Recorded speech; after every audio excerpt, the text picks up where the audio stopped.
All right, this week got off to a good start. Shannon from Pit Concrete, he came in with some new excavators to start getting some of this rubble out. As you can see, we only got 80 inches to work with, so we got to go through a tunnel.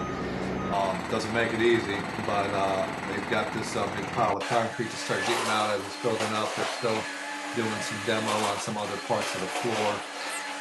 And it's been slow going, but we've only got one tunnel to get everything in and out. HVAC, CKP, they came in, they've already got the measurements, they're fabricating, they're bringing our new ductwork in. There's quite a bit of it between the kitchen and the entire restaurant space. And then Brian, he's the super on the job from Millstone Management. He's doing some core drilling. He's been great to work with. He kind of knows everything. So we're determining some depth of some current concrete where the mezzanine pillars are going to go. Bob from Haywood Electrics, and he's been running conduit and new electric all week. He's been great to work with, super flexible and adapting to my changing electric needs. Hey, I need this moved here. Can you add some more power here? But then Thursday morning happened. I got a call from Brian, the super, at 7 a.m. before I even got the kids to school. And he's like, hey, the bottom wall where your fermenters are going to go, where we just excavated, is leaking in multiple places and filling what just got excavated up with water. We didn't know what was going on.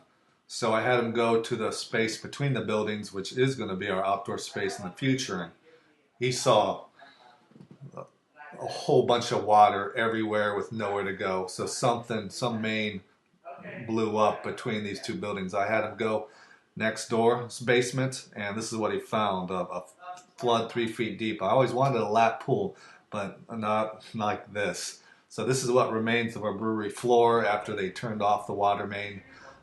So we've got to get that drained. There's a lot of washout between the space, so something under that yellow line, blew up. But then on the other space, you see where the water pushed in the wall, blew it out 50 feet.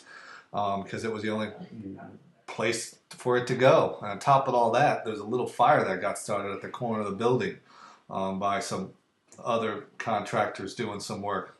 And the fire department came, a lot of them, because they're, in the past, there's been similar fires started on these type of floors that are wood and then poured with concrete, can't easily get to.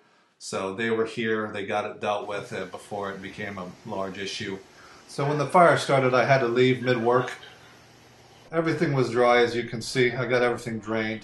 I came back an hour and a half later to lock up, shut things down, put things away.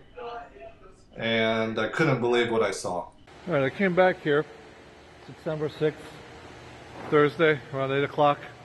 I had this dry a few hours earlier. Now it's flooded again.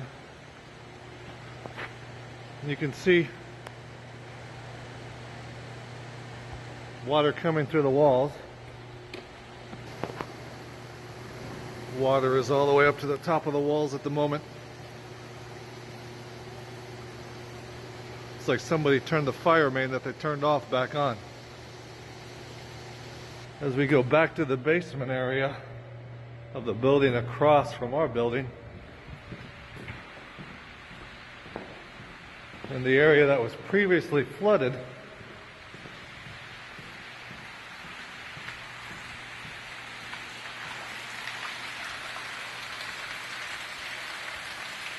I've got water coming out of the walls again. I don't know what's going on. All right, it's about 8 or 9.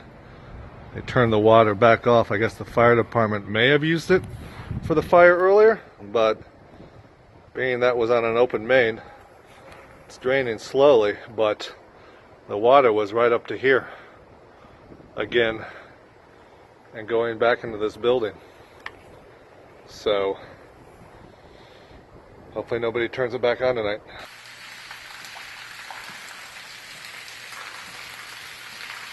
So this is the side opposite where we are, separated by the courtyard. There's water. The water level was up to there. They did turn it off. There's still a lot of water and a lot of weight between these two buildings because there's nowhere for it to go. It looks like they did turn off the water. It's about at mid-height now. It was up to the windows. Got a little sump pump on. Just gonna leave it going. Hopefully this gets drained. This is the aftermath. The construction did get put on pause until this got fixed. Since the sprinkler systems don't work, there's a fire watch going on until it gets fixed.